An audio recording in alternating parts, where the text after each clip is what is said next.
It does not help the country when we have an oversupply of aspirants. It would help the country when we have an oversupply of leaders in waiting. Nikimalizia, hiyo kitu ya program ya Kiharu Masomo Bora imeniwezesha kuona ya kwamba Kenya is a very endowed country, and it is actually possible to offer free basic education in Kenya. Not next year when we have elections. It is actually possible this year. Na nimekuwa nikisema formula ni rahisi. Of the 290 constituencies in Kenya, we would volunteer, and I would volunteer as the #1 MP to cut to 30 million in every constituency. That would amount to 10 billion Kenya shillings. Our governors katika equitable share ile wanapewa ya over 420 billion, because they also give bursaries. Kwa pesa yao tukate 10 billion. Alafu national government waache kurenovate some of the houses, wakate 10 billion. That billion shillings is enough to make all our day schools education free, and in that respect also subsidize the day scholars by 10,000. But ile ya muhimu is that with 30 billion, if an additional 30 billion Kenya shillings, it is possible for Kenya to grant our country and Kenyans free basic education, especially in our senior secondary schools, totally free. Na wanafunzi wakuwe wanakula shule kama it has been funded by the government.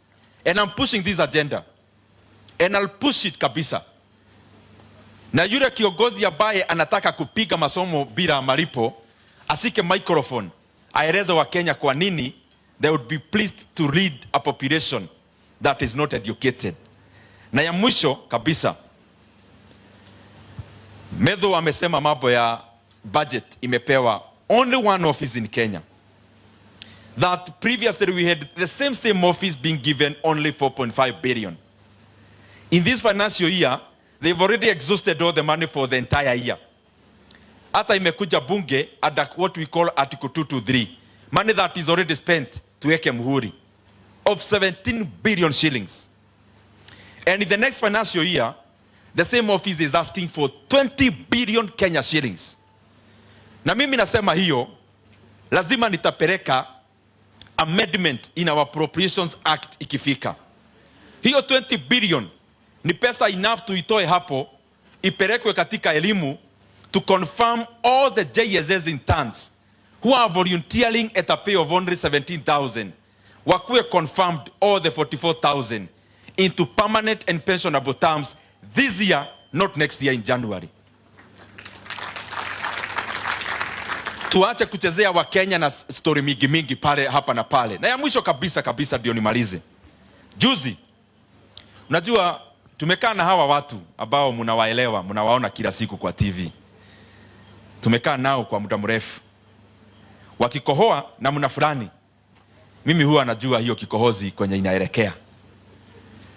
Nikiona wanapumua na njia fulani, huwa najua iko kitu inapikwa, na sana sio kitu mzuri huwa inapikwa na mnaelewa.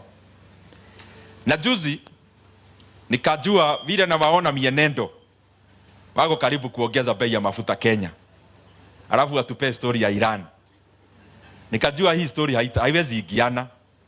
Na the whole week from Monday to Friday nikajipea kazi ya kuelimisha wa Kenya ndio wajue wa Kenya wamejajaruka, that there is no oil stock in Kenya that has come after Iran, maneno ya Iran yanze.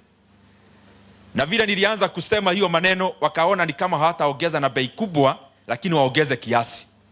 Lakini pia mimi nikaweka gear ya kuelimisha wa Kenya.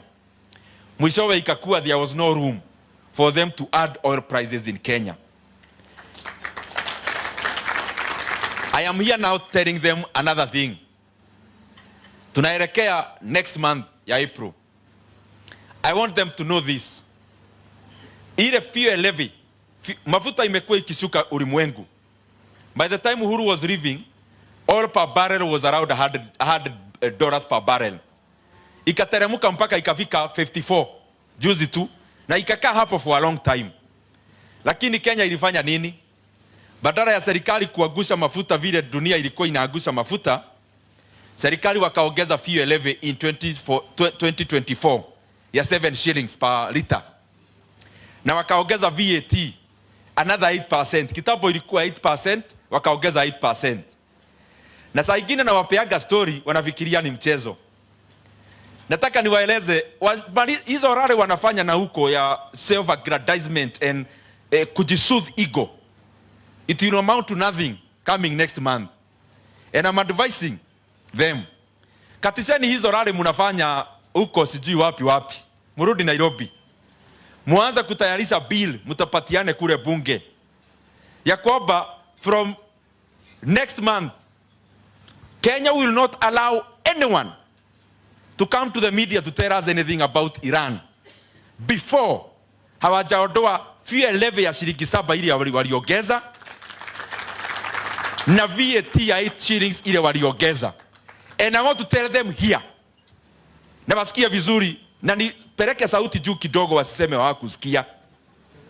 I want to tell them clearly, Kenyans will not accept any story about Iran and fuel before they tell us that the 7 shillings fuel levy that was added in 2024 when the global oil prices were falling haijaondolewa, na before the VAT of 8 shillings that was not there haijaondolewa. And I want to tell them again, it will not be possible to tell Kenyans about Iran na kuongeza bei ya mafuta before they do that. Asanteni sana.